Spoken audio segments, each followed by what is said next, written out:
Bem, a parte da minha apresentação é um pouco da oração também, porque todo o nosso apostolado, estou aqui com meu esposo, né? Nós temos 2 filhos, um rapaz de quase 20 anos, já segundo para terceiro ano da faculdade, está fazendo administração, e a minha filha, 15 anos, já faz 3 anos que saiu da escola, está estudando em casa, e, bom, todo esse processo todo mundo já conhece. E o nosso apostolado começou, ele nasceu como um transbordamento daquilo que a gente vivia mesmo. E começou com a defesa da vida. E hoje nós estamos com a Academia Católica de Famílias, que é uma escola de sabedoria e santidade para os pais, para que possamos gestar as novas vocações. Começou tudo com a defesa da vida, e a gente, onde nós vamos, né, nós levamos essa primeira oração que tocou nosso coração, porque quando foi apresentada para nós, foi dito assim: vocês adotem espiritualmente um bebê em risco de aborto, e você vai saber no céu, né, quem foi que você ajudou a salvar, né, intercedeu por essa alma. Então eu vou convidar vocês a fazerem hoje comigo, mas também tirem uma foto, ou depois eu posso mandar por WhatsApp ou e-mail, né? Tem no site também, tem vários sites. Oração do nascituro em risco de aborto. Então vamos fazer, convido vocês a ficar de pé para a gente fazer. E para adotar espiritualmente até o fim da sua vida, né? Vários bebês. Em nome do Pai, do Filho, do Espírito Santo. Amém. Ixi, acho que eu descontrolei alguma coisa. Jesus, Maria e José, eu vos amo de todo o coração e vos peço, livrai a vida do bebê que eu espiritualmente adotei do perigo de aborto. Amém. Jesus, que a sua paz e o seu amor inunde os corações, as mentes e as almas dos familiares, amigos e demais pessoas que incitam o aborto deste bebê. Guia-os todos para o seu sacratíssimo coração eucarístico. Amém. Em nome do Pai, do Filho e do Espírito Santo. Amém. Podem se sentar, então. Não sei se eu apertei alguma coisa aqui. Deve apertar o controle mesmo. Ah, tá. Então tá bom. Deixa eu só ver se está gravando bem. Tá ok. Então, guardem para sempre e, por favor, rezem pelos bebês, porque as pessoas não abortam normalmente. Elas abortam se elas têm um soprinho mal no ouvido. É isso que está acontecendo. As mulheres estão abortando porque estão sendo induzidas a isso. Certo? Isso nós temos prova, comprovação, a gente trabalha com isso há muito tempo.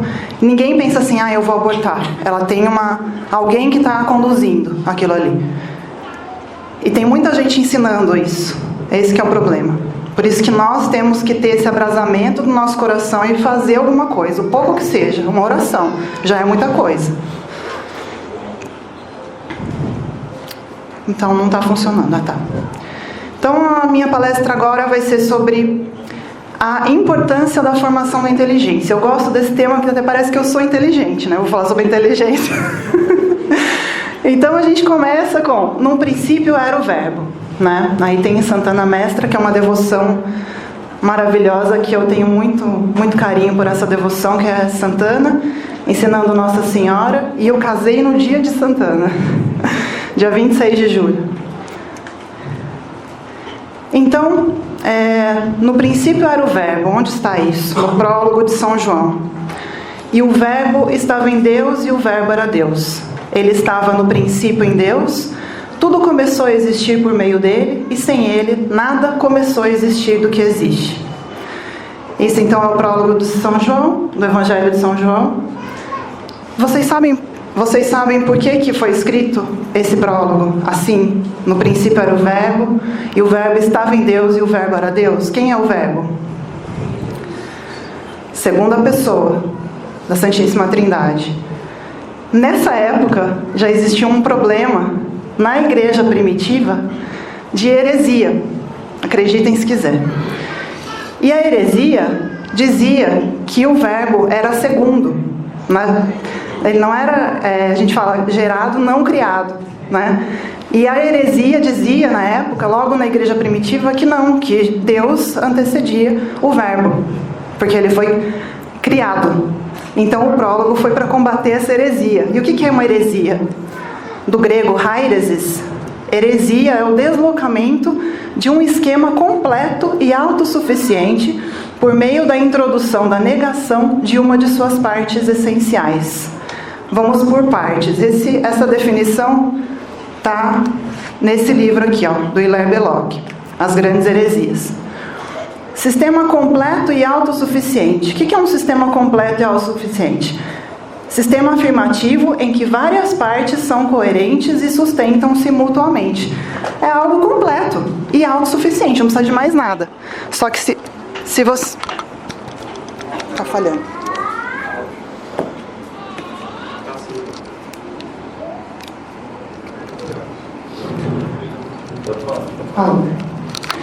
Se você tirar alguma parte, o que acontece?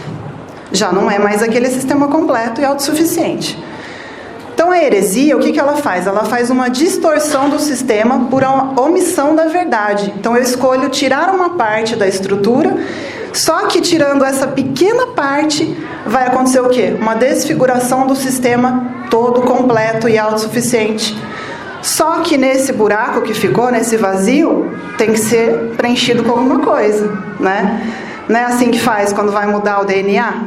Tira o DNA e põe alguma outra coisa no lugar. Não é assim? Então é como se fosse o DNA daquele sistema que está sendo trocado, né? Por fora parece a mesma coisa. Quando aquilo se desenvolve, o que acontece? Você vê que não é igual. Só que é só quando se desenvolve. Então a heresia, ela não é a negação completa do sistema. Por isso que é extremamente perigoso. E também não tem o seu poder criativo. A essência da heresia é deixar intacta uma grande parte da estrutura que ela ataca. E como é que as heresias sobrevivem? Pelas verdades que guardam. Então veja, todo aquele quadro que a gente vê parece tudo igual, parece tudo perfeito. Lá no meio tem um defeito. Quando crescer, quando se desenvolver, é que a gente vai perceber. E é tarde demais. Então, qual que foi o problema que levou à heresia? Colocou um S a mais aqui. As heresias. A falta de definição dos termos. Então, agora que a gente começa a entrar nesta exposição, para vocês entenderem porque eu estou falando de heresia. Não definir termos. Certo? Esse é o grande problema. Por exemplo, uma coisa que é atualíssima, né? Papa São João Paulo II estava no Vaticano, na ONU, na reunião da ONU, quando lá em 1994, se eu não me engano, e foi quando começou a ventilar o termo gênero. Ninguém sabia o que era. Como o Papa sabia de tudo isso aqui que eu vou falar agora, ele sabe como é que funciona, sabia como é que funcionava a inteligência, ele falou assim: vocês não estão definindo o termo. Ele já sabia que por aí ia desenvolver alguma coisa lá na frente, que não era a mesma coisa que estavam falando aqui. Parecia igual, mas não era. Vocês estão entendendo? Então, a falta da definição de termos é uma coisa gravíssima. E por que está sendo tão difícil definir as coisas? Porque a definição das coisas envolve o esforço mental, contra o qual frequentemente nós resistimos. Se eu pergunto para vocês, o que é a vida? Quem consegue responder rapidinho para mim? Ninguém. O que é o homem? Ninguém sabe. Nós não somos homens? E a gente não consegue nos definir rapidamente, assim, na ponta da língua? Não dá. A gente não consegue fazer mais esse esforço mental. Então, isso é um problema de inteligência, tá? Essa falta de definição é justamente um problema de inteligência. Porque a definição, ela faz o quê? Do latim, definire. Olha só que interessante, quando você define uma coisa, você está dando os limites, as fronteiras.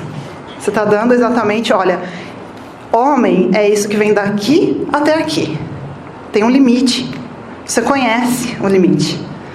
Árvore só pode ser daqui até aqui. Por exemplo, o que é um elefante? Eu vou definir elefante, mas elefante não pode ser do tamanho de um gatinho.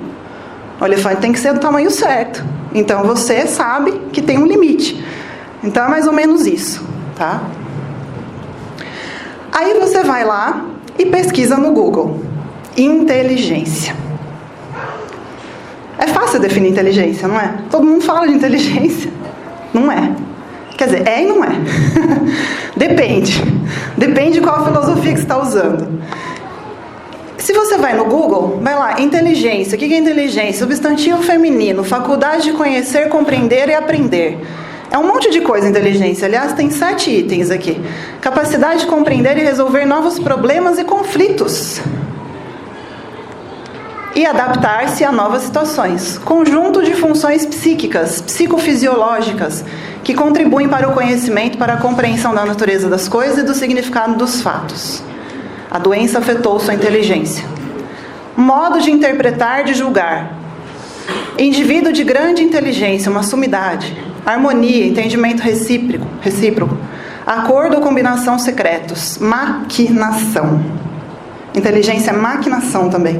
Pode ser isso, segundo a definição do Google. Google, que eu digo, você pesquisa lá, inteligência, aparece.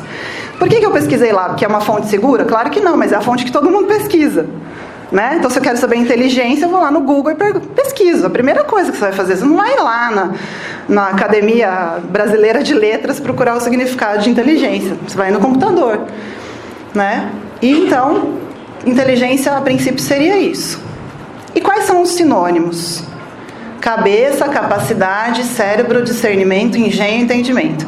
E o que é o oposto à inteligência? Desinteligência também. Burrice, estultice, estupidez. Até cérebro, gente. Por que eu coloquei essas interrogações? Para chamar bem a atenção de vocês. Né? Inteligência e cérebro tem alguma coisa a ver, mas não é sinônimo. Tem uma coisa a ver, tá? Continuando no Google, ele vai dizer ainda que... Ele vai mais longe, né, na Wikipédia. Porque todo mundo procura na Wikipédia. E justamente é o trending, vamos dizer assim. É a tendência, que todo mundo está tendendo a pensar assim. As pessoas acham que inteligência é isso. Quem já fez teste de QI? Ou pelo menos já ouviu falar? Todo mundo. Todo mundo acha que dá para medir inteligência, não acha? Mas ninguém sabe definir inteligência. Inteligência, QI e fator G são conceitos distintos. A inteligência é o termo usado no discurso comum para se referir à habilidade cognitiva. Porém, é uma definição geralmente vista como muito imprecisa. Mas todo mundo fala aqui de inteligência. Mas é imprecisa. Olha cada coisa absurda. Para ser útil em um tratamento científico do assunto. O quociente de inteligência, aí está falando o QI, é um índice para pontuar os testes, nos quais especialistas incluem habilidades que julgam compreender as habilidades conhecidas pelo termo inteligência. Ele não está falando que inteligência é uma coisa, ele está falando que o teste de QI é só para aferir alguma coisa que alguns acham que é inteligência. Vocês estão percebendo ou não? Gravidade do problema aqui, da definição? É uma quantidade multidimensional, aí pronto. Falou em multidimensional é porque não sabe.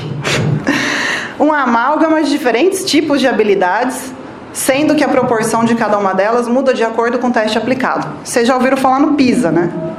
O PISA não mede inteligência, não mede se a escola está boa, se a escola está ruim. O PISA é um teste feito pelo Fórum Econômico Mundial, pelo Banco Mundial, pela ONU, para testar isso aqui, ó. Habilidades e competências. Por isso que a BNCC é feita de habilidades e competências. Justamente é o teste para chegar no PISA. E é isso que está muito mal. E eu digo que é uma honra estar entre os últimos do PISA, porque é sinal que a gente está resistindo a essa porcaria. Vocês ouvirem que o Brasil está mal no PISA, fala glória. Entendeu? Que ótimo. Eu quero continuar indo muito mal no PISA. Aliás, não quero nem ver o PISA mais. Eu escrevi um artigo sobre isso, depois eu vou deixar o endereço aqui, depois vocês leem. A dimensionalidade das pontuações de QI pode ser estudada pela análise fatorial. Então, você não sabia o que era inteligência, você fez um monte de teste para aferir, de acordo com cada especialista diferente, o que é inteligência. Você fez um teste, certo? E aí, esse teste aí, ele é multidimensional, ninguém sabe o que ele é. E aí, você tem que ter uma análise fatorial, porque são muitas dimensões, então você tem que ter um fator pelo menos constante, né? Então, é esse fator que vai ser usado para vai revelar um fator dominante, único, no qual se baseiam as pontuações em todos os possíveis testes de QI. Esse fator, dizem eles, é uma construção hipotética. Não sou eu que estou falando. E é chamado G, ou algumas vezes chamado de habilidade cognitiva geral ou inteligência geral. Diante dessa pobreza, né? Diante desse engodo, dessa enganação, a gente precisa saber o que é inteligência. A gente não pode sair daqui sem saber o que é inteligência, né? Pelo amor de Deus. Aqui tem muitos, vocês vão pesquisar na internet, tem muitos artigos falando sobre a inteligência de nada mais, nada menos do que o dos animais. Inteligência dos animais. Animais exóticos são seres inteligentes e muito especiais. Sabe quem está fazendo essas pesquisas? Faculdades de alto renome. Universidades como Harvard. Aliás, Harvard é uma das que estão na ponta. Né? Assim como fizeram todas as pesquisas com o Dr. Money lá, né? De gênero, e foi aceito tudo uma grande mentira, aqui também. Por isso que tem direito dos animais. Porque Harvard está dizendo que eles têm inteligência. E hoje vocês vão sair daqui sabendo o que é inteligência. Mas não por Harvard, que eles não contam. Eles nem sabem o que é. Estou falando do quociente de inteligência, o QI de um papagaio do Congo. Espécie cada vez mais popular no Brasil. Quer dizer, no Brasil tem papagaios inteligentes. Pode ser comparado ao de uma criança de 5 anos. Criança de 5 anos tem que saber Deus unitrino. Então papagaio também sabe o que é Deus unitrino. Vocês estão falando aqui, né? Isso mesmo, já foi demonstrado que a inteligência desse animal supera a dos chimpanzés e dos golfinhos, que eram tidos como os grandes inteligentes, né? Antes tidos como bichos mais espertos do planeta, tá? Quem está fazendo essas pesquisas é quem domina a educação no Brasil. Nossa educação já era. Não tem nada de centralização na educação no Brasil. A educação é totalmente descentralizada. Embaixo tem um negócio chamado Fórum Nacional de Educação, a CUT participa, o MST participa, a BGLT participa, todos esses participam, dizendo, igual ontem foi falado aqui, do consenso, da mesa redonda do que é que vai ser ensinado nas escolas. E todas as empresas de editorial que fazem o material da escola estão submissas a David Rockefeller Center for Latin American Studies, Harvard University. Eles apelidam de Dr. Class, DRCLAS. Podem procurar na internet, vocês vão ver. Isso daqui é o Centro de Estudos do Rockefeller para a América Latina, ligado à Fundação Lehman, que é quem está controlando tudo da educação. Tudo. São Tomás, na segunda, questão 15, fala, eu acho que é questão 15, quase certeza. Como é que se dá a cegueira da mente? Pela luxúria. O dono que faz toda a educação, que é a Fundação Lehman, que está subordinado a Dr. Class, subordinado a Harvard Rockefeller. Quem é que é a Fundação Lehman? Mestre cervejeiro. Luxúria ligado com bebida, certo? Porque você se entorpece com a bebida e cai na luxúria. Cegueira da mente, sétitas mentes. Estados Unidos, que foi falado aqui também, outra coisa que entorpece a inteligência é internet. Estados Unidos, quem é que está por trás do Common Core, que é a base deles, a BNCC? É o cara lá do Bill Gates, né? Que é de computador. Está tudo por trás do Common Core, é a parte de computação. Então, de um lado e de outro, eles estão cercando a gente. Graças a Deus que a igreja é bimilenar e já estudou muito a inteligência, muito. Então a gente assim, estava numa ilha e de repente a gente conseguiu acessar o tesouro escondido. É aquela parábola, né? Quem encontra um tesouro escondido larga tudo para ficar com o tesouro, para comprar o terreno. Então aqui está o tesouro. Eu não trouxe porque eu estava preparando a palestra e a encíclica Divini Lius Magis está na minha mão para trazer. Aí meu filho, posso dar uma olhadinha? Tá bom, filho, pode ir lá. E não devolveu, então não trouxe. Em casa é assim, né? Quando você vê, tá perdido o material. É uma concorrência lá. Então, graças a Deus, a gente tem aqui na Divini Lius Magistre, que várias vezes o professor Felipe Neri apresentou ontem, todos vocês devem conhecer, né? Papa Pio XI, em 1929, já estava esclarecendo isso, quando ele percebeu, né? Vocês viram que foi bem aquele trecho que o professor Felipe mostrou, é de 1939, da Montessori, né? Esse daqui, a Divinilis Magister, de 1929. A Escola Nova, 1935, no Brasil, 1933. Então, veja só, que o Papa já saiu na frente, né? Olha como que a igreja está sempre lá na frente, né? Sempre. Todo mundo fala aí, o pessoal que é contra a igreja, anti-igreja, que a igreja é atrasada. Não, a igreja está sempre na frente. Muito antes da coisa pegar fogo, o Papa já dizia: essência, importância e excelência da educação cristã. É, portanto, da máxima importância não errar na educação, como não errar na direção para o fim último, com o qual está conexa, íntima e necessariamente, a obra da educação. Na verdade, consistindo a educação essencialmente, essência, na formação do homem, como ele deve ser e portar-se nesta vida terrena, em ordem a alcançar o fim sublime para que foi criado. É claro que, assim como não se pode dar verdadeira educação sem que esta seja ordenada para o fim último, assim, na ordem atual da providência, isto é, depois que Deus se nos revelou no seu Filho unigênito, no princípio era o Verbo, lembram-se? Que é o único caminho, verdade e vida, não se pode dar educação adequada e perfeita que não seja a cristã. Simples a resposta. Por quê? Porque educação tem que ter um fim último. Se não tem o fim último, que é Deus, não valeu para nada. Nesse último texto que eu escrevi para o Centro Anchieta, pessoal do aterradesantacruz.org, está lá, os 7 erros do projeto de lei do homeschooling, da educação domiciliar. Eu falo disso, né? Vocês podem ler também. A importância suprema dessa educação cristã não se limite a cada um dos indivíduos, mas se estende à família e a toda a sociedade humana, visto que a perfeição desta quem? Da sociedade humana, resulta necessariamente da perfeição daqueles que a compõem. Não é uma brincadeira, gente. Isso aqui não é uma brincadeira.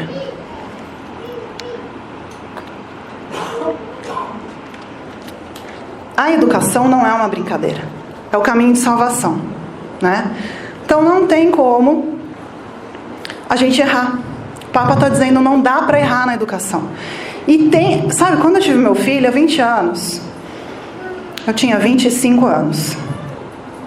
Eu e meu esposo lá, eu com a cesárea ainda, não conseguia andar, fui lá tirar os pontos, não sei o quê. O médico, eu olhei para ele, tava daquele jeito, né? Aí ele falou assim, eu falei, nossa, mas e aí, como é que eu faço isso, aquilo? Comecei a perguntar para o médico. Aí ele falou assim, não, as crianças não nascem com manual de instruções. E eu acreditei. E aí, a coisa foi acontecendo, a gente foi se convertendo cada vez mais e tal. Chegamos até aqui e descobrimos que não se pode errar na educação. Se não se pode errar na educação, quer dizer que tem um jeito de fazer que não erra. E deve ter um manual. Claro que deve ter. Vou dar no final da palestra. É aquele que já atravessou a ponte, né? Eu tenho um livro muito, muito especial. Vocês viram que o tom mudou, né? Depois que eu comecei com a encíclica, o tom mudou. Parece que até o coração da gente repousa, né? Esse livro aqui é Elevação da Mente a Deus pelos Degraus das Coisas Criadas, de São Roberto Bellarmino. Leiam. Isso aqui, contemplação está aqui. Se alguém contemplou alguma coisa nesse mundo, foi São Roberto Bellarmino. Isso aqui é maravilhoso. Muitas e muitas vezes eu chamo meu esposo, vem aqui para você escutar isso aqui. Vou ler para você. Começa a derramar lágrimas, porque é lindo demais. Ele faz o coração da gente realmente ferver e eleva mesmo a mente, né? Eu trouxe um pedacinho para vocês verem. Só falando de São Roberto Bellarmino, jesuíta, doutor da igreja. Jesuítas, educação, tudo a ver, né? Então a nossa essência, vamos dizer assim, da educação no Brasil vem dos jesuítas, né? O homem é a imagem e semelhança de Deus, não no corpo, mas no espírito. A gente já falou de inteligência hoje, ainda não definimos, só vimos a essência, tem que visar o fim último, certo? Agora a gente está falando de espírito. coisas que a gente não sabe definir ainda, mas vai ficar muito claro. Não no corpo nós somos imagem e semelhança de Deus, mas no espírito. Então, Deus não tem um corpo tipo do nosso. Tem um espírito semelhante. O nosso é semelhante ao dele. Vamos ver como. Porque Deus é espírito e não corpo. E é por ser imagem de Deus, diz São Basílio, que ele domina os outros animais. O homem os domina não com os membros de seu corpo, mas pelo dom da razão. Opa, outro termo aqui, ó, espírito, razão, educação. E do livre-arbítrio, sendo superior aos outros animais. Não pelas qualidades que tem em comum com eles, mas por aquelas qualidades que deles o diferencia e pelas quais é feito semelhante a Deus. E aí ele vai dizer assim, ele fala muito assim, né? Com a alma. Teu modelo, ó minha alma, é Deus, infinita beleza. Luz em que não há nenhuma treva. Isso aqui tá, ó, 1 de João, São João. Cuja formosura o sol e a lua admiram, e para que possas, por todos os meios, imitar mais fielmente a beleza de tão insigne modelo, e desejar ardentemente tornar-te semelhante a ele, pois que nisso consiste toda a tua perfeição. Vamos colocar no papel vegetal, igual a gente fazia os mapinhas da escola, colorido lá, coloca agora em cima daquela encíclica que o Papa escreveu, que não se pode errar em educação, não é mesmo? E agora aqui está dizendo, nisso consiste a tua perfeição. Não errar não é ser perfeito? Então, é isso aqui. Modelo. Quem é o modelo? Né? Toda a tua utilidade, toda a tua honra, toda a tua alegria, todo o teu sossego, em uma palavra, todo o teu bem, sabe que a beleza de Deus, teu modelo, consiste na sabedoria e na justiça. Justiça é proporção, né? Ele vai dizer. É a proporção. Tudo está na proporção correta. Dar a César o que é de César, dar a Deus o que é de Deus. Tudo tem a sua proporção correta. Isso é a justiça. Dar a cada um aquilo que lhe é devido.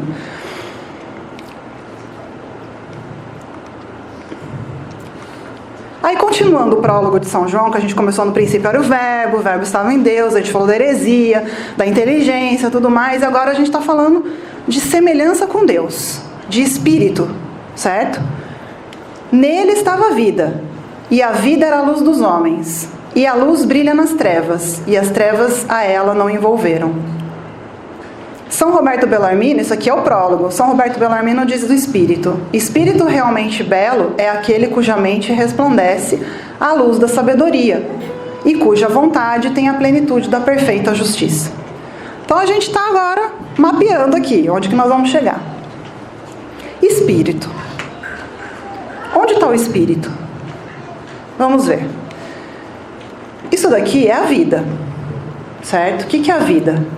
A vida, princípio intrínseco de movimento. O que é movimento? Tudo que tem vida tem movimento. Ah, mas a planta não sai do lugar, só mexe assim com o vento. Não, não é esse movimento. Eu estou falando desse movimento aqui, ó. Potência, ato. De potência em ato. Qual é a potência de uma semente? Qual é o ato de uma semente? Ela se tornar uma planta crescida. Ela saiu da potência, que era a semente, estava em potência aquela árvore ou aquela plantinha, e se tornou a planta madura, certo? Deu frutos. Isso daqui está na bios, por isso que a gente estuda biologia, vem da onde isso? Da alma, bios, alma vegetativa, que está ligado com a reprodução e com o crescimento, certo? Só que isso aqui é só a parte da alma vegetativa.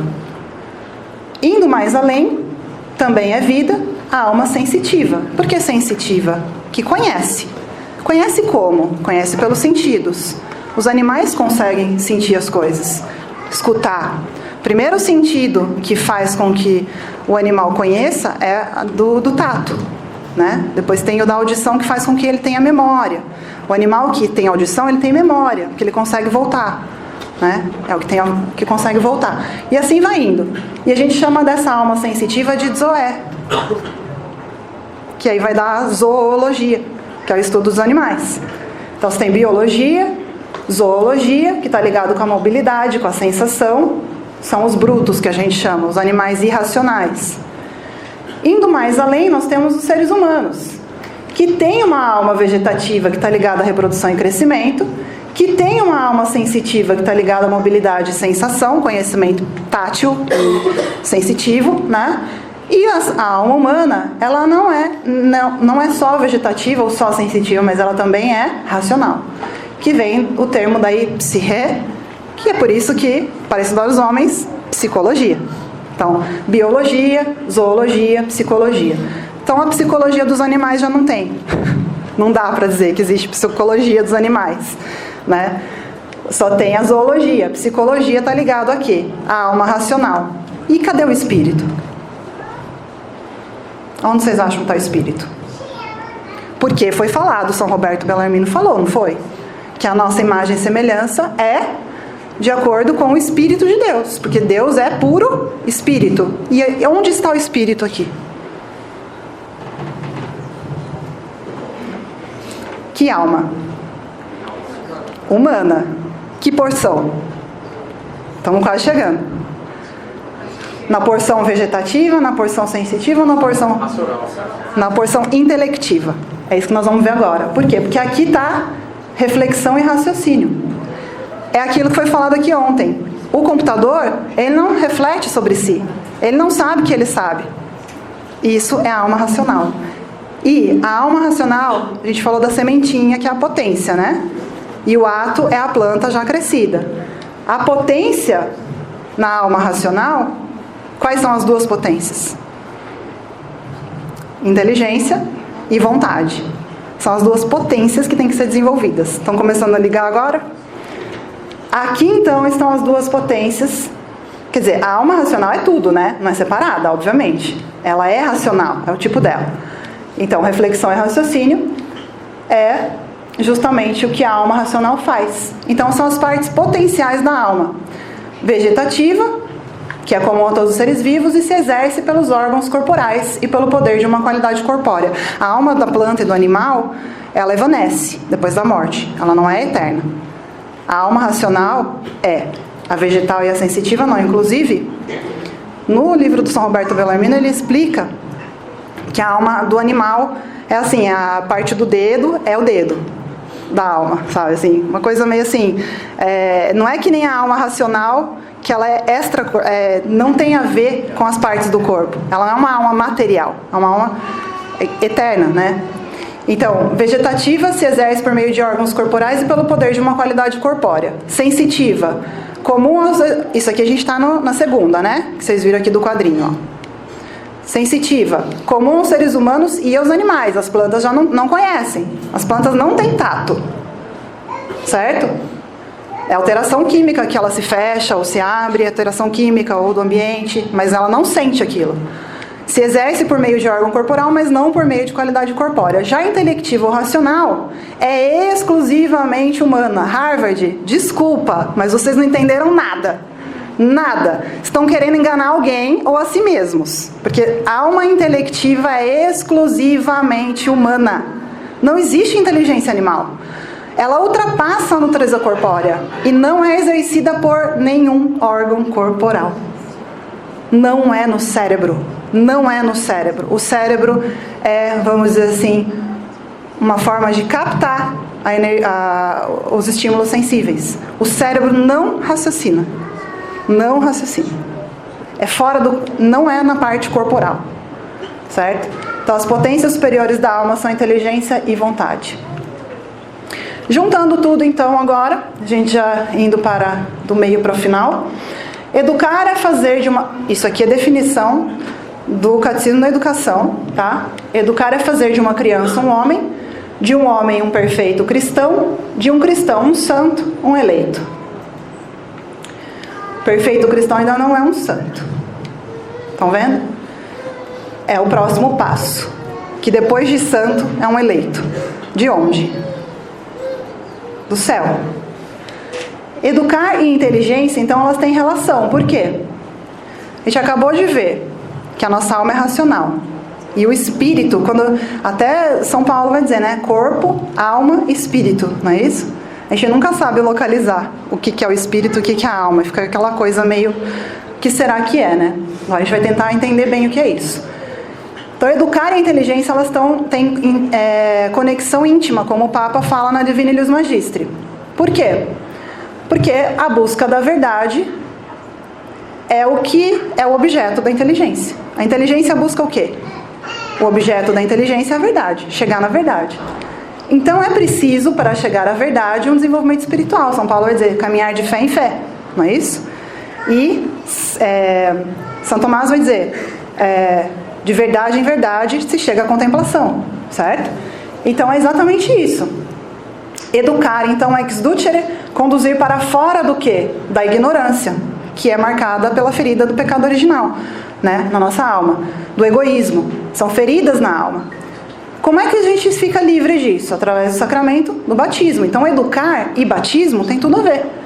É a primeira coisa que nasceu a criança, já tem que batizar. Não pode esperar 3, 4 meses, tem que batizar. Por quê? Porque ela vai receber justamente as potências, né? Aquelas virtudes que ela tem em potência para se desenvolver através do batismo, da graça. Então, o que é um sacramento? Vamos falar de definição. Sacramento é? Sinal sensível e eficaz da graça. Por que sensível e eficaz? Sensível, porque nós fomos feitos de 2 coprincípios. O ser humano tem 2 coprincípios, quer dizer, não são princípios separados. Nós não somos feitos de corpo e alma separados, nós somos feitos de corpo e alma, né? Então são 2 coprincípios. Para ser um ser humano tem que ter corpo e alma. Não dá para separar. Se você separa, é estado de violência. Você não vai ficar sempre sem seu corpo. Na ressurreição você vai ter seu corpo de volta. Então é estado de violência. Não é certo ficar separado. É um tempo que infelizmente tem que acontecer. Mas é sensível por isso, porque a graça, o batismo é sensível porque eu estou vendo a água ser derramada na fronte da criança. Porque a água faz o quê? É sensível, mas é eficaz. Ela está lavando de fato o pecado original da graça. Então a água lava os pecados. E é aqui que a criança entra na vida da graça. Ninguém vai deixar uma semana para alimentar a criança. Assim também o batismo, né? Tem que ser nos primeiros 15 dias. Entra na vida da graça, virtudes estão em germe. A recuperação da ordem, o que é a recuperação da ordem? Ainda não tem, a criança não tem essa ordem ainda. Quando que ela vai recuperar a ordem em direção ao fim último? Quando ela estiver buscando as criaturas em ordem a alcançar o fim último. Então é isso que o São Roberto Bellarmino fala, né? Na elevação da mente a Deus pelos degraus das coisas criadas. Então o mundo sensível é porque nós temos o princípio material, corpo. Então por isso todas as coisas que a gente aprende, o nosso intelecto busca a inteligibilidade das coisas para poder alcançar a verdade. Então a ordem é essa, alcançar o fim último. Mas como? Eu só busco as criaturas para encontrar o fim último, né?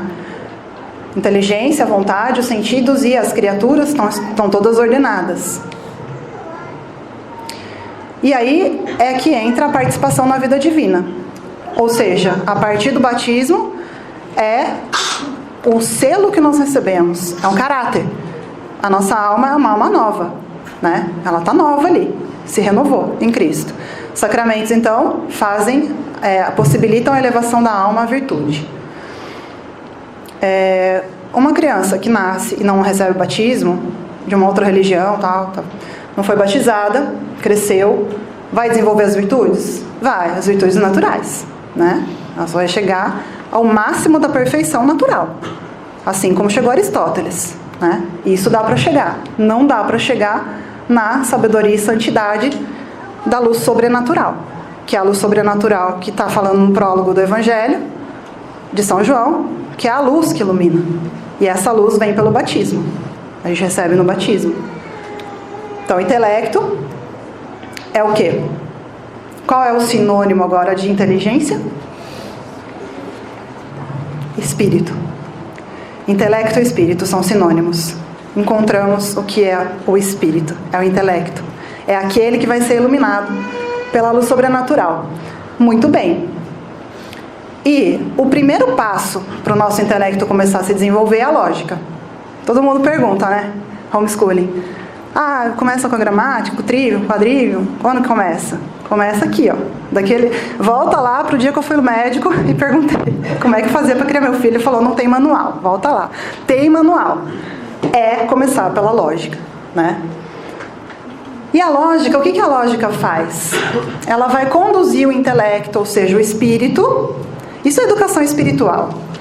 Isso é espiritualidade, né? Conduzir o intelecto racional à verdade com facilidade, com ordem e sem erro. Lembra que o Papa falou? Não podemos errar em educação. Então é possível, com lógica. Isso aqui tem que ensinar já a idade do Pedro, ele tem que estar sabendo. Quando crescer, ou a vocação de sacerdote, ou de religioso, ou de pai, tem que estar sabendo muito bem. Na medida que a criança vai crescendo e os pais vão conduzindo, ela já tem que estar aprendendo. É simultâneo. Porque educar é se inclinar e trazer na minha altura o meu filho. Eu tenho que trazer na minha altura, para depois ele poder crescer mais. Isso é ser cristão, né? Então a lógica ela vai conduzir esse intelecto à luz da razão, né? E com a graça sobrenatural isso vai a uma perfeição infinita, né? O céu é o limite, com ordem e sem erro. E existem perguntas que o meu intelecto vai fazer. Existe uma ordem das perguntas. E a primeira pergunta é o que é? Não é isso que a primeira pergunta que a criança faz? O que é isso? Não é? É natural. E Aristóteles já falava que a primeira pergunta é o que é? O que é isso? E isso é como se eu pegasse aqui, tá só um quadrinho, nem vai dar tempo de explicar muito, né? Mas o meu intelecto, ele não busca aparência. Você vê que a gente está vivendo uma era de tudo é aparência. Eu acho que eu sou assim, então eu sou assim. Não, não é não. Tem que entender o que você é na essência. Ficar com aparência é estar aqui, ó. É isso aqui, ó. Você vê a aparência, é isso aqui, ó. Você chegou no máximo disso aqui. Estão vendo? É os brutos. São os animais sensíveis. Você tem a substância, que é o ente por si, dividido em minerais e viventes. Aqui começam os viventes. Maior perfeição da substância é ser vivente, porque tem vida. Vivente, vegetal ou animal. Qual desses dois aqui sente? Só os animais. Conhecimento sensível, só os animais. Então, essa é a maior perfeição. Dos animais, pode ser brutos ou homem, racional. Qual a maior perfeição? Racional. Maior semelhança com Deus. O resto é tudo escadinha para a gente chegar a Deus. E nós estamos no topo da lista, né? A maior perfeição criada por Deus são os homens, depois de nós, em termos de criação material. Depois tem os anjos, né? Então, como é que a gente vai... O nosso intelecto está buscando o que aqui, quando ele pergunta o que é isso? Não está buscando que você diga o que é aquela aparência. Por quê? Todos nós aqui somos diferentes, mas somos uma coisa só, universalmente, homem. Mas cada um tem uma característica. Então não quer saber a característica de cada um, quer saber a essência, né? Já quando pequenininho. Isso a gente chama de primeira operação do intelecto, que é o quid sit, que é a resposta vai ser a quididade ou essência. Isso que é a resposta do que é. O que é isso? A gente chama de simples apreensão e inteligência dos indivisíveis. Por que é indivisível? Porque eu vou chegar numa definição. Lembra que eu falei de definição? Você coloca os limites. O conceito é aquilo que vamos dizer assim, que o intelecto dá à luz aquilo, né? É como se fosse um parto mesmo. Chega aqui, animal racional. Na verdade, se vocês olharem aqui, qual a definição completa de homem? O conceito. A resposta da primeira pergunta que o intelecto faz quando ele se admira. Olha, quanta gente diferente, mas qual é a essência? O que é o homem? O homem é substância, vivente, sensível, racional. É isso. Quid sit o homem. Substância, vivente, sensível, racional. E a gente abrevia, animal racional. Essa é a definição de homem.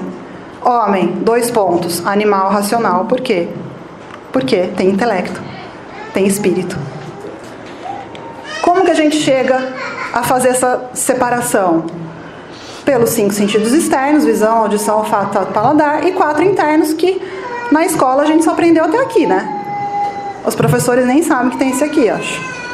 Nem os pais também, que eu também não sabia, não. Muito tempo atrás, quando comecei a criar meus filhos, não sabia de nada disso.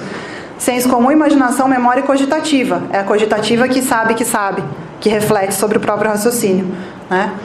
Então essa é a primeira operação do intelecto, né? Que eu falei que a lógica vai conduzir o intelecto à verdade. Primeira operação do intelecto. Voltando lá no começo da apresentação, que eu falei que a dificuldade é definir. Definir. Essa é a dificuldade, não é? Porque exige um esforço mental. Então, a gente acabou de fazer esse esforço mental aqui. Intelectual. Não foi o cérebro. O cérebro só capta, ajuda a captar os impulsos. O cérebro não está fazendo nenhum pensamento. Deu para entender aqui a primeira operação do intelecto? Aí, olha só, eu vou fazer uma analogia agora com o manualzinho de instruções, básico para os pais e para os professores. Primeira operação do intelecto, eu estou fazendo uma analogia com o primeiro centenário da vida das crianças, de 0 a 6 anos. Por quê? É isso que você pode cobrar do seu filho de 0 a 6 anos. Que ele pergunte, o que é isso, mãe? O que é isso, pai? Nessa fase você tem que falar o que é aquilo, certo? Então, isso está ligado com qual sacramento? O sacramento do batismo, porque é onde todas as potências vão começar a receber a luz sobrenatural da graça. É isso que a gente quer para nossos filhos. Ele vai fazer a pergunta o que é, e ele vai encontrar a resposta, a essência. Ainda ele não vai definir, porque de 0 a 6 anos ainda não chega na definição. Mas o intelecto dele vai encontrar a essência. Porque quando você mostrar um gato, um grupo de gatos e um grupo de pessoas, ele vai saber. É gente e é gato. Entenderam que é a essência? Ele não vai se importar se um homem está fantasiado de gato. Ele sabe que aqui dentro é um homem. Até os 6 anos ele vai descobrir isso. Está associado também com a virtude da temperança. Essa fase dos 0 a 6 anos e ligado com a simples apreensão. Eu já vou explicar por que a temperança. Mas nessa fase, a criança está percebendo as essências, as coisas universais. Gato, cachorro, passarinho, planta, pedra. Pedra não tem vida. E tudo isso, né? Então, vai ser a fase de natureza, de brincadeiras. Vai ser a fase de rotina. E aí entra a temperança. Ela não vai ter temperança ainda, mas você vai começar a desenvolver a virtude da temperança, né? E tudo que envolve os 5 sentidos externos, tudo, o máximo de experiência possível. Então nessa fase ele vai começar a andar, vai cantar, vai desenhar, vai ler, vai escrever. Também tem que aprender a silenciar, tá? E o objetivo dessa fase? Conhecer a realidade e os limites. Lembra que eu falei definição são limites? Ele vai começar a aprender limites na fase da primeira operação do intelecto. Então, são os limites. Através das definições que ele pergunta o que é isso, na verdade, gente, a perguntinha o que é, mãe? Qual é o limite que eu posso ir? Não só físico, já começa espiritual. Porque a hora de silenciar, a hora da oração, é a hora do limite de ficar sentado. A hora da missa tem um limite. A hora de brincar tem um limite também, né? Então são todos os limites que vão depois orientar essa criança para ter um bom comportamento dentro dessa fase de 0 a 6 anos. E também a fase da educação da memória. Tudo isso vai ficar registrado e vai ser utilizado lá na frente. Eu falei de raciocínio aqui? Em algum momento? Criança nenhuma de 0 a 6 anos tem capacidade ou potência para realizar um ato de raciocínio. Então, gente, tudo da inteligência está ligado a ato e potência. Se eu não tenho potência para alguma coisa, eu não vou desenvolver aquele ato. Não cobrem nenhum tipo de raciocínio e também não deem nenhuma explicação de raciocínio. Eles não vão entender. Você está dando um jugo muito pesado, né? Ninguém quer um jugo pesado. Como que a gente faz isso? Com firmeza e com suavidade, sem dar explicação, sem prometer o inferno para a criança. Não faz isso porque senão você vai para o inferno. Não é assim, né? Ela não tem raciocínio para isso. Calma, tem que fazer sem explicação. Não dê explicação, é melhor. A gente não pode errar em educação. Então você vai explicar nessa fase e você vai errar. Não explique. É assim. A pergunta é, o que é? A resposta é assim. Certo? Não passa do limite. Educação da vontade. É aqui que vai começar também. Ah, não, eu quero pegar um salgadinho da mesa. Ainda não cantou parabéns. Ah, eu quero começar a comer. Não rezamos. Tem que rezar primeiro. Isso tudo é temperança, viu, gente? Criança que sai comendo tudo antes de todo mundo, antes de chegar o pai, antes de chegar a mãe. não tem temperança depois, não vai cobrar. Então, essa fase, em termos da religião que você vai apresentar, é o catecismo. A partir dos 5 anos, mais ou menos, já é totalmente possível, 3 anos já dá para começar a ensinar o catecismo. Claro que estou falando aqui um limite, assim, né? Cada um tem que ter um discernimento dos seus filhos, né? Mas o que já dá para fazer, o que não é extrapolar os limites. A devoção, eu tenho uma amiga que ela tem um filhinho, e acho que ele tem 3 anos, mais ou menos. E ela me mostrou um vídeo dele, coisa mais linda. Tem assim a geladeira, e todo lugar onde ela vai, que ela encontra imã de geladeira de santinho, ela compra. Ou ela faz. A geladeira forrada de santinho, precisa de ver. Ele coloca o nome do santinho. E ele tem um monte de bonequinhos também que ela mandou fazer, desses de crochê e tal, e de pano. Ele tem devoção a um monte de santo. Ele conhece vários. Depois, o próximo passo é a história dos santos. Mas primeiro ele sabe o nome, a cor, o que o santo simboliza, né? Os símbolos dele e tudo mais. Isso daí já dá. Procissão. Ser acólito. Já dá tudo nessa fase. Os meninos, né? A procissão é uma coisa importantíssima. Levar sempre na procissão. Seja no colo, seja na frente, jogando as florzinhas, por exemplo. As meninas, né? Auxiliar nas pequenas tarefas do lar e fazer as orações. Isso está tudo ligado com a primeira fase dos 0 aos 6 anos, que é a fase da primeira operação do intelecto, ou simples apreensão. O que é? A segunda operação do intelecto, a pergunta que a lógica nos auxilia a chegar à verdade com facilidade, com ordem sem erro, é a segunda operação do intelecto, é juízo ou composição. A pergunta quia. Eu não tive a minha definição na primeira operação do intelecto? Animal racional? Eu só falei isso. Animal racional. O homem é animal racional, certo? Agora, a partir da primeira operação do intelecto, começa a vida espiritual. A partir da segunda. Por quê? A segunda operação do intelecto é o tribunal do intelecto. Eu vou dizer se aquilo que eu captei é verdadeiro ou falso. Como? Comparando com a realidade. A segunda operação do intelecto, ela já me diz isso aqui, ó. O homem é um animal racional, o homem é social ou político, o homem é ridente. Veja, eu tenho 2 partes. O homem, ridente, e tem um verbo. É. O verbo é a parte formal dessa frase, do tribunal do intelecto. Esta aqui é a parte formal, como se fosse a alma desta frase. E o homem ridente é a parte material. Certo? São as coisas materiais e estão unidas pelo verbo de ligação. Então, aqui eu já tenho matéria e forma, como se fosse corpo e alma. Aqui começa a verdade. Verdade e falsidade. É a partir daqui. Primeira ainda não tem, porque eu não comparei com a realidade. Aqui sim. Aqui já é a segunda, que é o tribunal do intelecto. Qual vai ser a resposta? Vai ser uma proposição, exatamente isso. Só que eu preciso da definição. Vejam como é problemático você não definir as palavras. Se você não faz a primeira operação do intelecto, você não tem definição. Se você não tem definição, você não faz nenhuma operação do intelecto, porque as outras 2 dependem da primeira. Se eu não defino as coisas, não existe intelecto. Inteligência fica para o passarinho mesmo, né? Quando não defino nada, tudo é multidimensional, teste de QI. Não dá para definir. Não tem inteligência. Qualquer um pode ter inteligência. A tartaruga pode ter inteligência. Vocês estão vendo como é que a coisa é complicada?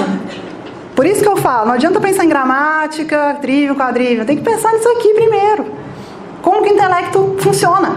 Como que essa maquininha funciona?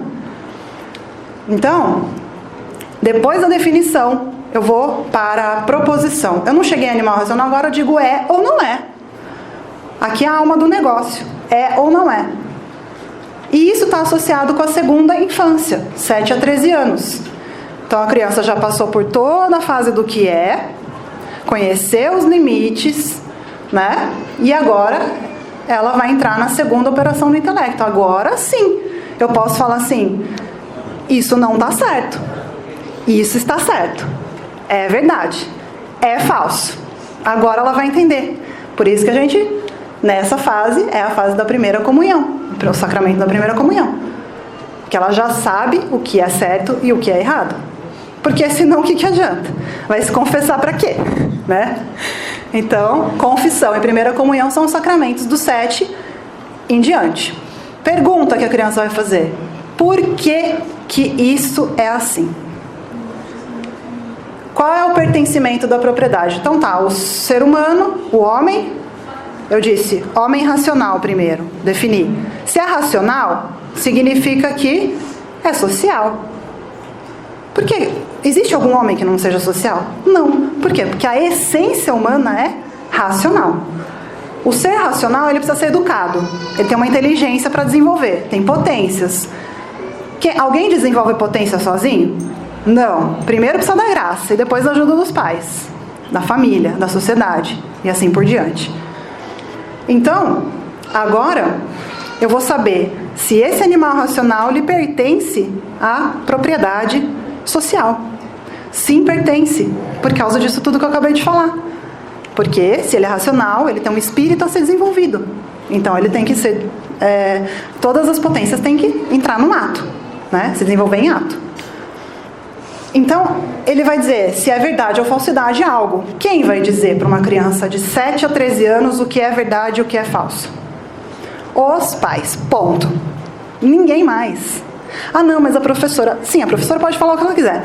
O meu filho tem que saber que o pai e a mãe dele que falam que é verdadeiro e falso em primeiro lugar. E ele tem que obedecer isso. Certo? Nisso você vai estar gestando qual virtude? A virtude da justiça, que já vai começar a desenvolver a perfeição espiritual aqui, né? E a virtude da fortaleza. Como? Através da obediência. A quem? Aos pais. Exatamente o quê? O sim e o não do pai e da mãe. Verdadeiro ou falso. É o pai e a mãe que são porto seguro, mas ninguém. Nesse caso, ainda começa a entrar o sacerdote, por causa da confissão. Né? O sacerdote, qual é o papel dele? É confirmar os pais, a autoridade paterna.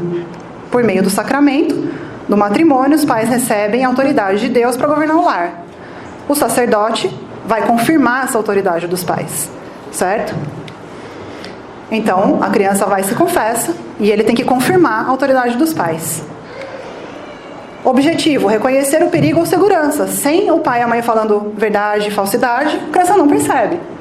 Cada um fala uma coisa, ele tem que ter alguém que vai dizer sempre a verdade e a falsidade para ele. Agora, você falar assim, uma criança de 7 anos, nossa mãe, por que você está chorando? Não, não é nada, eu estou feliz. Pronto, não vai confiar mais, né? E assim por diante. Então, seja sincero, só que também sempre dentro do limite daquela idade. Explica, mas da forma que a criança está receptiva a entender. Os pais são os pedagogos, né? Da palavra grega paidos mais agogê. Paidos, criança. Agogê, condutor, né? Aquele que conduz a criança pela mão. Que, na verdade, na Grécia eram os escravos. Né? Os escravos que levavam as crianças para a escola, pela mão. Então, os condutores das crianças eram os escravos. E assim são os pais, né? Que sua autoridade é submissa à de Nosso Senhor. Nós somos também escravos nesse sentido de fazer a vontade de Deus para os nossos filhos. Então, o objetivo aqui, reconhecer o perigo e segurança, educação da imaginação, que foi falado ontem, né? Que é um perigo a imaginação extrapolar. Então, não deixar... Você tem que perceber e colocar limites na imaginação. Como? Com tudo que foi falado aqui, com a vida dos santos, com seu próprio testemunho, seu próprio exemplo, né? Perceber limites espirituais também, na parte moral. Confiança plena no juízo paterno. Obediência e desenvolvimento espiritual depende disso. Vida dos santos, você vai fazer uma seleção das histórias. Como o Felipe falou, né? A questão do martírio é importantíssimo nessa fase aqui. Não poupar detalhes mesmo, né? Eu posso falar tranquilamente, porque em casa é assim também. O que mais chama a atenção dos nossos filhos, principalmente a mais nova, é dos mártires, a vida dos mártires. Do meu filho mais velho, que ele começou assim, ter uma aproximação maior com os santos, ele já era no fim da adolescência. Então, ele gostou mais da parte dos místicos, né? O que nem é tão bom assim começar já nos místicos. Eu já acho que não é muito legal. Ela já vejo uma força espiritual muito maior, assim, porque ela começou pelos mártires, né? Ela tem uma devoção aos mártires, assim, que na hora dela rezar o terço, cada um reza uma dezena, na dela é Santo Estevão, tudo quanto é mártir, Santa Joana, e assim vai. Ontem eu fui numa loja, mostrei a foto para ela de um monte de crucifixo, que lá em Sorocaba não tinha crucifixo de madeira, só de metal. Mais moderno, assim. Ela falou, nossa, mas não tem. Aí entrei numa lojinha aqui, um monte de crucifixo de madeira. Aí eu mostrei a foto pra ela. Ela nem ligou. Falou assim, que bonito, tem Nossa Senhora das Dores? Ela tem uma Nossa Senhora das Dores enorme. Eu falei, mas, já saí da loja agora. Então, a vida dos santos, a autoridade paterna e o matrimônio, olha, gente, isso aqui é fundamental, né? O matrimônio é um sacramento, sinal sensível da graça, e eficaz da graça. Então, o matrimônio, assim como tem toda essa relação do homem com a esposa e a igreja com Nosso Senhor, assim também o matrimônio, ele tem as graças de Nosso Senhor para que os filhos obedeçam. Por quê? Porque eles vão ver nos pais que eles estão submissos à autoridade de Nosso Senhor. E a autoridade dos pais brota do coração de Jesus. E os filhos vão ver esse joelho no chão, vão ver essa devoção, vão ver a oração diária, vão ver todas essas coisas que vão fazer com que ele só acredite nos pais. É fato. Não é difícil. Aquela coisa de o jugo é leve, o fardo é suave. Não é difícil, basta ordem. Basta ordem. Se você tiver ordem e foco, você não vai se perder. Finalmente, a terceira operação do intelecto é a pergunta propter quid. Né? Propter quid então eu tenho a definição na primeira operação do intelecto, eu tenho o tribunal do intelecto vai dizer ou não é, verdade ou falsidade na segunda operação do intelecto, e a terceira vai pegar tudo isso e vai fazer assim, por que que isso é assim? O homem é social, mas por quê? Por que causa? Então agora é a pergunta pelas causas, certo? E agora sim é o raciocínio. A partir daqui começa a ciência, inclusive. A ciência só começa a partir do raciocínio. Se você vai lá na escola, seu filho está aprendendo ciências, e não falou das causas, não é ciência, é falcatrua. Né? Ciência tem que ter argumentação. Aquilo que acho que foi o professor Vinícius que falou ontem, né? Que tem o tal do... não sei se foi o Felipe, que tem... bota todo mundo no consenso lá, cada um fala o que quer. Não tem argumentação nenhuma, não conhece nada pelas causas. Não conhece pelas causas, não faz ciência nenhuma. Então, primeiro definição, depois verdade ou falsidade, agora causas, né? Por que que uma coisa é assim? Então, você tem lá as 4 causas, né? Aristóteles descobriu essas 4 causas e finalizou aqui. Não tem nenhuma a mais, nenhuma a menos. Tem assim, depois na causa eficiente você tem uma causa exemplar, mas as principais são as 4 causas: final, eficiente, formal e material. A causa final, o que vai dar isso aqui? Vai dar uma argumentação. A pergunta por que causa vai me dar uma argumentação. Então a causa final é para aquilo que está ordenado. Vamos pegar um exemplo de uma mesa, que fica mais fácil. Qual a causa final da mesa? Apoiar objetos. Essa é a causa final, é para aquilo que ela está ordenada. É o primeiro na intenção e o último na execução. Por quê? Primeiro eu penso na mesa, depois eu vou fazer a mesa. Não é isso? Marceneiro é assim, não é? Qual é a causa eficiente? É aquela que realiza a obra. Qual é a causa eficiente da mesa? Marceneiro. A causa exemplar seria o modelo na mente do agente, que rege a sua ação interiormente. Então ele sonhou com aquela mesa, nossa, eu tive um sonho. Aquela ideia na mente que é a causa exemplar, mas ela está na mente do executor. A causa formal é a coisa realizada, a causa pela qual a coisa é o que é a essência da coisa, certo? E a causa material é o substrato capaz de sustentar a forma na qual ela se realiza. É a matéria, então, a madeira, certo? Agora, pensando no caso de um adolescente que vai estar na faixa dos 14 aos 21 anos, a juventude é a fase da ciência. Por isso que a gente está no ensino médio e está aprendendo justamente o quê? As ciências, né? Deveria, pelo menos. É a fase da ciência, a fase da terceira operação do intelecto, do raciocínio. Mas então quer dizer que um jovem de 14 anos não faz mais a simples apreensão? Que está lá no 0 a 6? que é a simples apreensão? Definição, chegar à essência das coisas, não faz mais? Faz. É o que eu falei desde o começo. Eu estou fazendo uma analogia. Não é que é assim, até aqui faz a simples apreensão. Não. Você só pode exigir na primeira fase a resposta do que é. Na segunda fase, você pode exigir isso e mais a verdade e a falsidade. E na terceira fase, você pode exigir o raciocínio. Tem que brotar o raciocínio de um jovem. Se não brotar, alguma coisa está errada. Né? Qual é o sacramento, então, que está relacionado? O sacramento da crisma. Vai confirmar. O que é confirmar? Firmar, né? Estabelecer, né? Os dons que foram recebidos no batismo. Por que causa é a pergunta? Por que causa o homem é sociável? Por que causa o homem é político? Qual é a virtude que ele vai desenvolver agora? A virtude da prudência. Nossa, mas com 14 anos, tem que começar algum dia, né? Começa com 14, vai desenvolvendo. Mas algum dia tem que começar, porque você ficar esperando o dia que for sábio, aí não fica sábio nunca, né? Então você tem que começar o pai e a mãe já tem, meu filho vai fazer 14 anos daqui 2 anos, já tem que estar pensando agora. Em vez de ficar fazendo pé de meia para a faculdade, você pensa na prudência, que você vai ganhar mais. Buscar as coisas do alto, né? E tudo mais será dado em acréscimo. Aqui, então, já vai ser a entrada da contemplação. O que é a contemplação? É quando várias verdades já foram guardadas, aprendidas, e aí a contemplação é aquela vista do alto. É como se você vai subindo uma montanha, você vê um riachinho, você vê pedra, você vê árvore. Quando você está lá em cima, você vê tudo junto, mas se você é capaz de ver onde você parou, eu parei naquele riachinho ali, olha, agora eu estou vendo de longe, mas está contemplando no contexto todo. Então aqui, olha, já vai ser a contemplação. Porque veja bem, olha que interessante. Deus não é a causa primeira de todas as coisas? Aqui é a fase da causa, não é? Conhecimento pelas causas. Nesta fase aqui já vai ter toda a argumentação justamente de que Deus é a causa primeira de todas as coisas e, consequentemente, é o fim de tudo, o alfa e o ômega.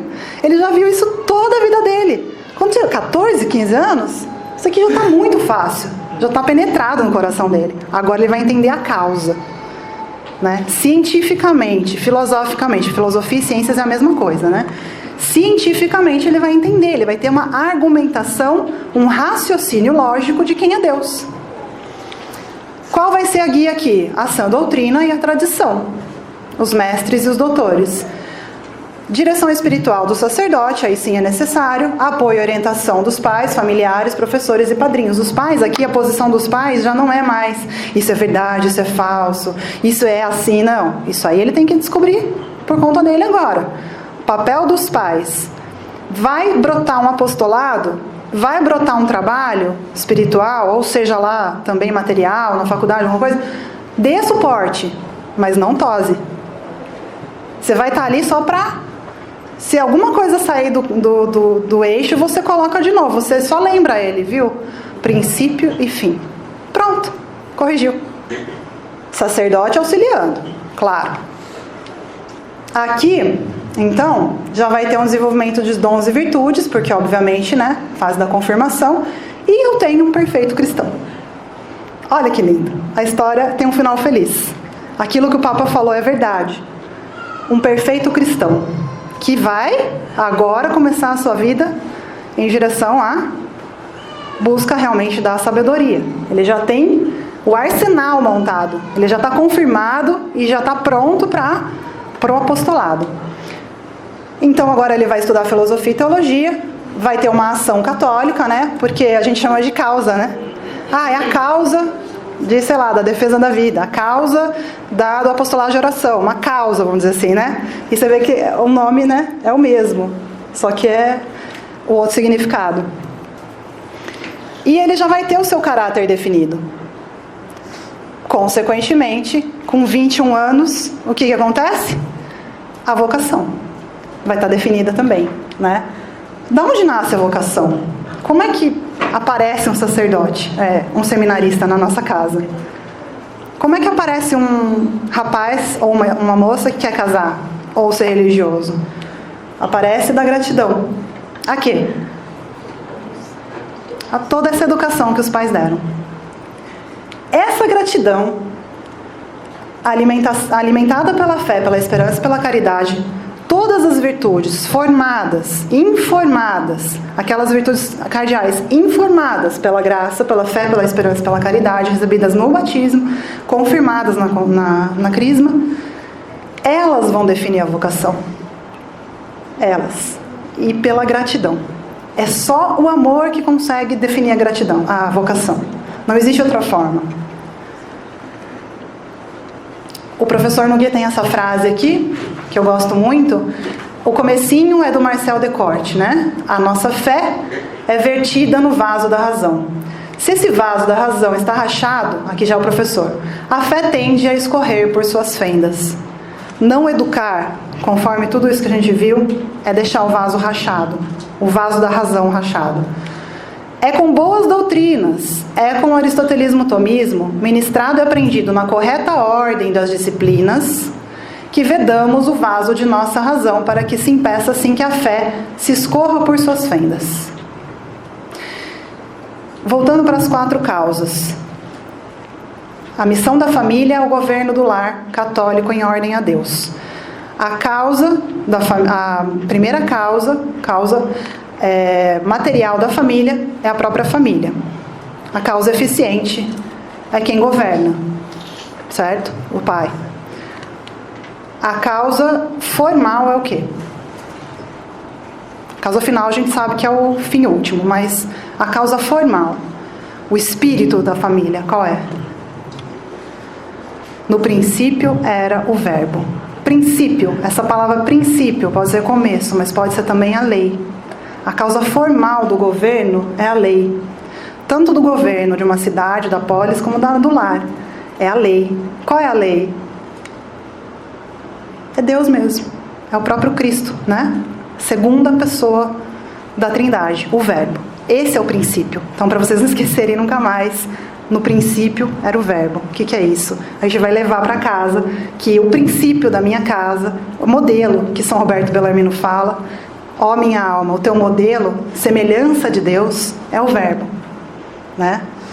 A tua semelhança é com o Verbo. Por isso ele se encarnou, para te mostrar que existe esse manual. E é assim, né? A gente não está sozinho, a gente não está perdido. Não é de qualquer jeito, tem um jeito. E é um só, caminho, verdade e vida. O nosso papel aqui é gestar as vocações para a Santa Igreja.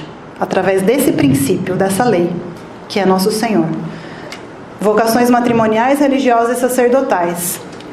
Então, esse é o nosso modelo, a causa formal, e diz lá no prólogo de São João. Um homem foi enviado por Deus, seu nome era João. Veio como testemunha para dar testemunho da luz, a fim de que todos acreditarem por seu intermédio. Ele não era luz, mas veio para dar testemunho da luz. O Verbo é que era a luz verdadeira, que ilumina todo homem que vem ao mundo. Eis a necessidade do batismo e da formação da inteligência, iluminada pela luz sobrenatural do Verbo divino, nosso Senhor, princípio para alcançarmos a vida eterna, fim último. Se nós quisermos bradar Viva Cristo Rei, é preciso encontrar e resgatar essa ordem no nosso espírito primeiro. Nosso espírito precisa estar em ordem. Não dá para fazer as coisas sem ordem. A gente já viu que não tem outro jeito. Eu tenho que conhecer as operações do intelecto, saber como isso funciona para daí tudo ser dado em acréscimo. Se eu quiser dizer Viva Cristo Rei, eu tenho que saber que em primeiro lugar eu tenho um princípio, que é o próprio Verbo. E é nele que eu tenho que me aderir, né? Viva Cristo Rei! Viva!